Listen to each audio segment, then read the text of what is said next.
नमस्कार दोस्तों। तो क्या बड़बोले बाबा रामदेव, आयुर्वेदिक दवाओं के कारोबारी रामदेव, पतंजलि संस्थान के नाम पर तरह तरह के उत्पादों का धंधा करने वाले धंधेबाज रामदेव अब अपने बयानों की वजह से फंसने वाले हैं। उन बयानों की वजह से जो बयान उन्होंने डॉक्टर्स को लेकर, एलोपैथी चिकित्सा पद्धति को लेकर और वैक्सीन को लेकर दिए थे, उन बयानों की वजह से बाबा के खिलाफ बिहार से लेकर छत्तीसगढ़ तक, गुजरात से लेकर दिल्ली तक थानों में और अदालतों में मामले दर्ज हुए, केस दर्ज हुए, शिकायतें दर्ज की गई। बाबा हड़बड़ाए, डरे कि कहीं उन्हें छत्तीसगढ़ और बिहार की अदालतों का या थानों का चक्कर न लगाना पड़े। बाबा ने गुहार लगाई सुप्रीम कोर्ट में, सुप्रीम कोर्ट के दरवाजे पर याचिका दायर की कि सारे मामले एक जगह किए जाएं, सारे मुकदमों को क्लब किया जाए, उन्हें अलग अलग राज्यों में चक्कर न लगाना पड़े। तो सुप्रीम कोर्ट के चीफ जस्टिस की पीठ ने, जिसमें 3 जजों की पीठ है, ने पूरे मामले की सुनवाई करते हुए कल बाबा के वकील मुकुल रोहतगी से जो कहा, उससे बहुत ध्वनि निकलती है। Chief justice N V Ramana ने मुकुल रोहतगी से कहा कि बाबा ने पूरा बयान क्या दिया है, असलियत में कहा क्या है, वो पूरी चीज, पूरा बयान रिकॉर्ड पर लाया जाए, कोर्ट में पेश किया जाए। बाबा के वकील मुकुल रोहतगी ने सुप्रीम कोर्ट को भरोसा दिया कि उनके बयान का पूरा वीडियो ट्रांसक्रिप्ट के साथ सुप्रीम कोर्ट में पेश किया जाएगा। अब यहीं से बाबा की मुश्किल शुरू होती है, क्योंकि वहां मुकुल रोहतगी की दलील थी कि बाबा ने एक कार्यक्रम के दौरान व्हाट्सएप पर आए संदेश को पढ़ा था जो उन्हें भेजा गया था और उनके मन में डॉक्टर्स के प्रति कुछ नहीं है। तो पहले तो आपको मैं वो बयान चाहता हूं फिर से आप सुने, और वैसे और कई बयान थे, उसके कुछ टुकड़े सुने कि क्या बाबा व्हाट्सएप पर आए संदेश ही पढ़ रहे थे या बाबा अपनी तरफ से डॉक्टर्स को और पूरी चिकित्सा पद्धति को खारिज करते हुए कुछ कह भी रहे थे। तो जरा सुनिए और सिलसिलेवार ढंग से समझिए कि सुप्रीम कोर्ट ने अगर पूरे मामले को समझा और गहराई में गया और आईएमए और डॉक्टर्स के संगठनों ने जिस ढंग से बाबा के खिलाफ दबाव बना रखा है, तो उसके बाद क्या हो सकता है। तो पहले एक बयान सुनिए, ये मई में बहुत वायरल हुआ था।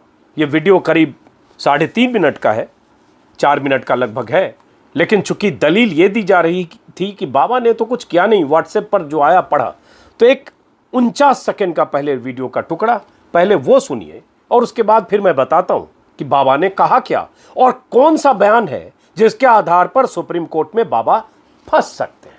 सुनिए जरा। सुबह ही भाई राकेश जी ने मुझे एक मैसेज फॉरवर्ड किया, जिस एलोपैथी वाले अपने आप को जो सुपर साइंस बोलने वाले हैं, कि गजब का तमाशा है। एलोपैथी एक ऐसी स्टूपिड और दिवालिया साइंस है कि पहले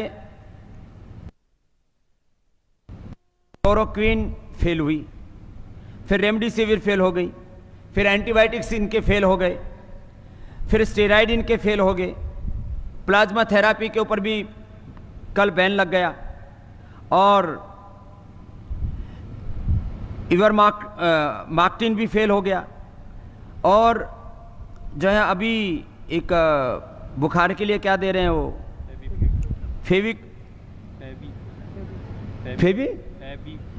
फेवी फ्लू, वो भी फेल है।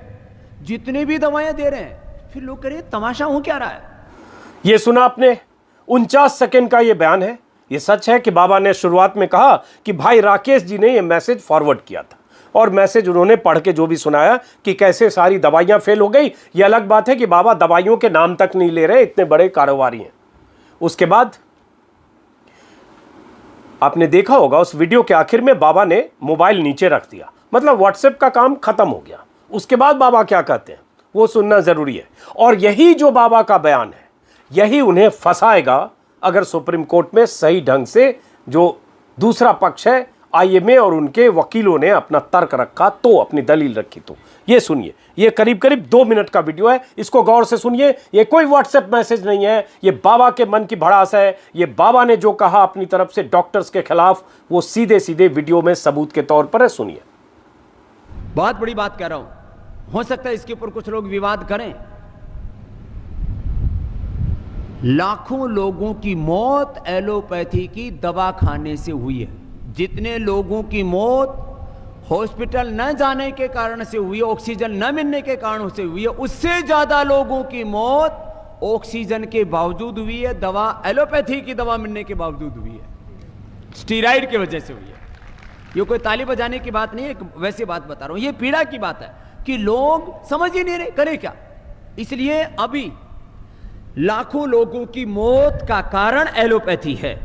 अब आपने सुना, इस वीडियो में बाबा ने कहा कि ऑक्सीजन के कारण जितनी मौत नहीं हुई, उससे ज्यादा मौत एलोपैथिक की दवा की वजह से हुई, और लाखों लोगों की मौत का कारण एलोपैथी है। और यह बाबा ने 2 बार रिपीट किया है, और यह किसी व्हाट्सएप मैसेज से बाबा ने नहीं पढ़ा है। वो साफ साफ कह रहे हैं कि जितने लोग मरे, और यह भी कह रहे हैं बाबा कि मैं बहुत बड़ी बात कह रहा हूं, हो सकता है लोग विवाद करें, और उसके बाद लाखों लोगों की मौत एलोपैथी दवा की खाने की वजह से हुई। ये बाबा किसी व्हाट्सएप मैसेज से नहीं कर रहे। मिस्टर मुकुल रोहतगी, जो सुप्रीम कोर्ट में बाबा की वकालत कर रहे हैं, ये बाबा रामदेव अपनी तरफ से कर रहे हैं, और इसी पर डॉक्टर्स को एतराज था। लेकिन बात यही नहीं रुकती है दोस्तों। जब ये कोर्ट में सुनवाई होगी तो उनके कुछ और बयान है, और मुझे उम्मीद है आईएमए की तरफ से अपना पक्ष रखने वाले वकील उनके वो सारे बयान अदालत में पेश करेंगे। सुप्रीम कोर्ट में अगली सुनवाई 5 जुलाई को है। उसके बाद क्या हुआ, जब यह वीडियो वायरल हुआ, केंद्रीय मंत्री, स्वास्थ्य मंत्री हर्षवर्धन पर दबाव बढ़े। हर्षवर्धन ने बाबा जी को 2 पन्ने की चिट्ठी लिखी, जो दरअसल प्रेम पत्र है। गुजारिश है कि बाबा जी माफी मांग लीजिए, उसमें कोई आक्रामकता या आक्रोश नहीं है। बाबा जी ने भी 1 पन्ने की पावती डाक से पीछे से एक्नॉलेजमेंट के साथ 1 पन्ने का जवाब दिया, और उसमें बाबा जी ने गोल बोल करके खेद व्यक्त कर लिया। लेकिन उसके बाद बाबा के बयानों का सिलसिला थमा नहीं। उसके बाद बाबा फिर अपने किसी टेलीविजन कार्यक्रम में डॉक्टर्स का मजाक उड़ाते हुए फिर कह रहे थे 1000 डॉक्टर तो वैक्सीन लेने के बाद मर गए, वैक्सीन के डबल डोज के बाद मर गए, फिर भी लोग डॉक्टर बनना चाहते, टर टर टर करके, डॉक्टर जैसे होता है, टर टर टर करके डॉक्टर्स का मजाक उड़ाया। एक और वीडियो है बाबा का, लेकिन पहले इस वीडियो का छोटा सा टुकड़ा सुनिए। तीसरा बोला मुझे डॉक्टर बनना है, टर टर टर टर टर टर टर टर टर बनना है, टर डॉक्टर। 1000 डॉक्टर तो अभी कोरोना की डबल वैक्सीन लगाने के बाद मर गए। कल क्या समाचार है? कितने? 1000 डॉक्टर डबल वैक्सीन लगाने के बाद भी मर गए। अपने आप को ही नहीं बचा पाई, वो कैसी डॉक्टरी? तो मैंने कहा डॉक्टर बनना है तो स्वामी रामदेव जैसा बन, जिसके पास में कोई डिग्री नहीं और सबका डॉक्टर है। तो ये तो बाबा का सीधे सीधे ऑन रिकॉर्ड है कि 1000 डॉक्टर वैक्सीन के डबल डोज लेने के बाद भी मर गए। मैंने पहले शायद 3 वीडियो बनाया, डिस्क्रिप्शन में उसके लिंक डाल दूंगा। उस वीडियो में आईएमए के हवाले से पूरी जानकारी भी है कि डॉक्टर्स की मौत जो हुई है उसका आंकड़ा क्या है, और कुछ डॉक्टर हैं जिन्हें डबल डोज लगे थे। ज्यादातर डॉक्टर्स की जो मौत हुई है सिंगल डोज वाले डॉक्टर की हुई है, और पहले दौर में ज्यादा हुई थी जब वैक्सीन आई भी नहीं थी, कोविड-1। तो बाबा ये झूठ बोल रहे हैं, फेक न्यूज फैला रहे हैं, वैक्सीन की उपयोगिता को और असर को खारिज करने के लिए अफवाह फैला रहे हैं। और आईएमए का यही कहना है कि इस तरह की बात कहना पैंडेमिक एक्ट में उनके खिलाफ कई धाराओं में मुकदमा बनता है। जिस वैक्सीनेशन के लिए पूरा देश और पूरी दुनिया मुहिम चला रही है, मोदी जी मुहिम चलाकर अरबों रुपए अखबारों में खर्च करें, विज्ञापन में करोड़ों रुपए, उस वैक्सीनेशन की को 1 मिनट में बाबा पंचर करते हैं ये कहकर कि 1000 डॉक्टर तो डबल डोज लेने के बाद मर गए, जो तथ्यात्मक तौर पर पूरी तरह फार्स, फर्जी, गलत। यही नहीं रुके बाबा, एक दूसरा वीडियो फिर आया, उसमें 10,000 डॉक्टर की बात कर रहे थे कि 10,000 डॉक्टर डबल डोज लेकर मर गए। लेकिन बाबा ऐसी बात क्यों कर रहे थे? क्योंकि बाबा को अपनी दुकान चलानी है और बाबा को कोरोनिल बेचना है। कोरोनिल बाबा की वो औषधि है जो बाबा कहते हैं इससे कोरोना का इलाज होता है। और उस कोरोनिल को लेकर पिछले साल भी बवाल हुआ जब पहली बार उन्होंने लॉन्च किया, और तब उन्होंने कह दिया कि WHO से भी प्रमाणित है। WHO ने खंडन किया। उसके बाद औषधि मंत्रालय तक ने उस पर ऐतराज जताया, उत्तराखंड सरकार का भी ऐतराज आया, और उसके बाद बाबा चुप नहीं बैठे। कोरोना की दूसरी लहर से ठीक पहले फरवरी में बाबा ने फिर लॉन्च किया कोरोनिल, नए आवरण के साथ, नई चालाकियों के साथ, नए दावों के साथ। इस बार उनके साथ मंच पर हर्षवर्धन भी थे, केंद्रीय स्वास्थ्य मंत्री, और मंच पर नितिन गडकरी भी थे। फिर धूम धड़ाके के साथ लॉन्च हुआ। फिर डॉक्टर्स और IMA ने विरोध किया कि ये बताएं बाबा कि किस तरह से कोरोना का उपचार कर सकता है।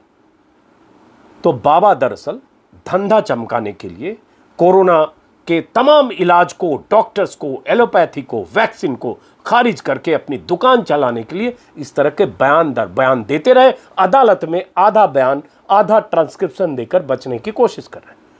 उसके बाद क्या हुआ?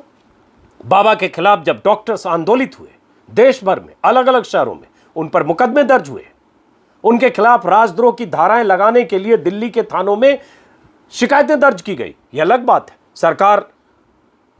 सरकार के शीर्ष पर बैठे लोग, बाबा के माथे पर उनका हाथ है या बाबा का हाथ उनके माथे पर है, इसलिए बाबा का कुछ नहीं बिगड़ा। यही बात किसी और ने कही होती, वैक्सीन को लेकर, डॉक्टर्स को लेकर, फर्जी फेक न्यूज फैलाने को लेकर, गलत तथ्यों के साथ ये कहने को लेकर, कभी 1000 डॉक्टर मर गए डबल डोज से, कभी 10,000 डॉक्टर मर गए डबल डोज से, सीधा उसके खिलाफ FIR होता और उसके बाद सलाखों के पीछे जाता, या 10 थानों में चक्कर लगाकर उसकी क्या स्थिति होती उसकी कल्पना की जा सकती। लेकिन बाबा तो बाबा है। उसके बाद क्या हुआ?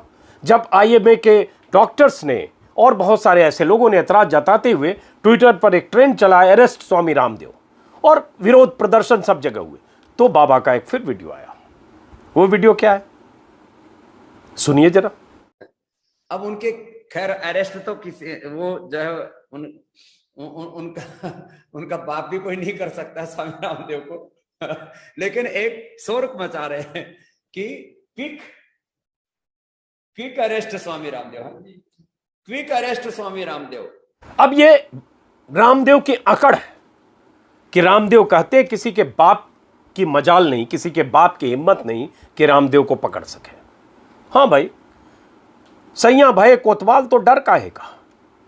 जब प्रधानमंत्री से गलबहियां करते हो रामदेव, जब योगी से गलबहियां करते हो रामदेव, जब प्रधानमंत्री नरेंद्र मोदी रामदेव के सामने ऐसे झुककर प्रणाम करते हो, बहुत सारे मुख्यमंत्री चरण स्पर्श करते हो, जब योगी के लिए, मोदी के लिए रामदेव चुनाव प्रचार करते हो, तो फिर किसी की क्या मजाल, किसी की क्या औकात, किसी की क्या हिम्मत कि बाबा रामदेव को गिरफ्तार कर ले, चाहे कुछ भी बोले। लेकिन इस बार मामला सुप्रीम कोर्ट में है, और सुप्रीम कोर्ट में 3 जजों की पीठ ने, जिसकी अध्यक्षता खुद मुख्य न्यायाधीश कर रहे हैं, उन्होंने पूरा बाबा का बयान मांगा है। और अगर ये सारे बयान सुप्रीम कोर्ट में गए, इसमें बचने की गुंजाइश बहुत कम है। फर्क ये है कि किस तरह से दलीलें IMA के डॉक्टर्स अपने पक्ष में दे पाते हैं, बाबा के वकील की चालाकी को कैसे एक्सपोज कर पाते हैं। तो मामला सुप्रीम कोर्ट में है दोस्तों। बयान सारे आपने सुन लिए, और उसके बाद दिलचस्प बात आपको बताऊं कि सुप्रीम कोर्ट में एक इस बहस के दौरान, बातचीत के दौरान, जो जिरह के दौरान जो मुकुल रोहतगी ने कहा, पतंजलि जब पिछले साल कोरोनिल लेकर आई थी तो एलोपैथिक डॉक्टर उनके खिलाफ हो गए थे। वह डॉक्टरों के खिलाफ नहीं है, हर किसी को बोलने की आज़ादी है। हर किसी को बोलने की आज़ादी है, मतलब अभिव्यक्ति की आज़ादी का ये मतलब है। और अभिव्यक्ति की आज़ादी का अगर ये मतलब है कि अगर आप इंडोर्स करते हैं कि स्टुपिडिटी, एलोपैथी पूरी स्टुपिडिटी है, एलोपैथी पूरा फर्जी है, एलोपैथी से लाखों लोगों की मौत हो गई, वैक्सीन बेकार है, वैक्सीन लेने का कोई फ़ायदा नहीं है, और जब ये अभिव्यक्ति की आज़ादी है, तब तो फिर ये अभिव्यक्ति की आज़ादी सबको मिलनी चाहिए। देश में ऐसे पत्रकारों के खिलाफ, सामाजिक कार्यकर्ताओं के खिलाफ छोटी मोटी बात सरकार की आलोचना करने पर सलाखों के पीछे पहुंच जाते हैं। एक दिल्ली में पोस्टर लग जाता है, मोदी जी हमारे बच्चों की वैक्सीन विदेश क्यों भेजी, तो 48 घंटे के भीतर 25 केस दर्ज हो जाते हैं, 24 लोग गिरफ्तार हो जाते हैं सिर्फ होर्डिंग छोटे पोस्टर 4x4 के पोस्टर लगने से। और यहां बाबा ये कह रहे हैं अभिव्यक्ति की आज़ादी है, बाबा के वकील कह रहे हैं।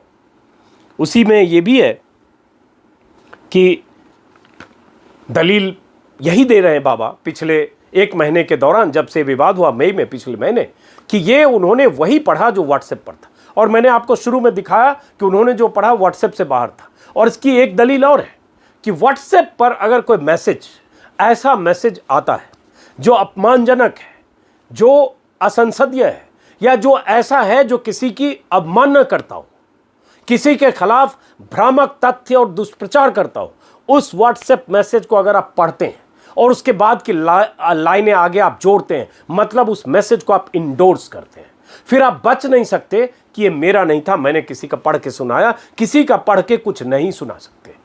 ऐसे ही अगर प्रधानमंत्री मोदी के बारे में कोई व्हाट्सएप मैसेज आए और उस मैसेज को पढ़ के सुना के 10 लाइन अपना जोड़ दें और कहें ये तो दूसरे का पढ़ के सुनाया, उसके खिलाफ मुकदमे होंगे और होते हैं। तो फिलहाल दोस्तों इंतजार करना चाहिए 5 जुलाई का, सुप्रीम कोर्ट में अगली तारीख बाबा रामदेव के इस मामले की सुनवाई का, और उसके बाद फिर आगे क्या होता है देखते हैं, इंतजार करते हैं। और बाबा में अगर इतना ही दम है तो बाबा को सारे बयान पहले तो उन्हीं की तरफ से कोर्ट में जाना चाहिए और इंतजार करना चाहिए। फिलहाल इस वीडियो को दोस्तों यहीं खत्म करते हैं, फिर मुलाकात होगी किसी और वीडियो में। और अगर आपने अब तक मेरा यूट्यूब चैनल सब्सक्राइब नहीं किया तो सब्सक्राइब करेंगे, मेरा फेसबुक पेज भी है, लाइक करें, फॉलो करें, ताकि मेरी बात आप तक और आप जैसे लोगों तक ज़्यादा से ज़्यादा पहुँचे, ताकि मैं अगर इतनी मेहनत करता हूँ तो उसका सार्थक फल मुझे भी मिले और कुछ फ़ायदा उन तमाम लोगों को हो जो सुनना चाहते हैं।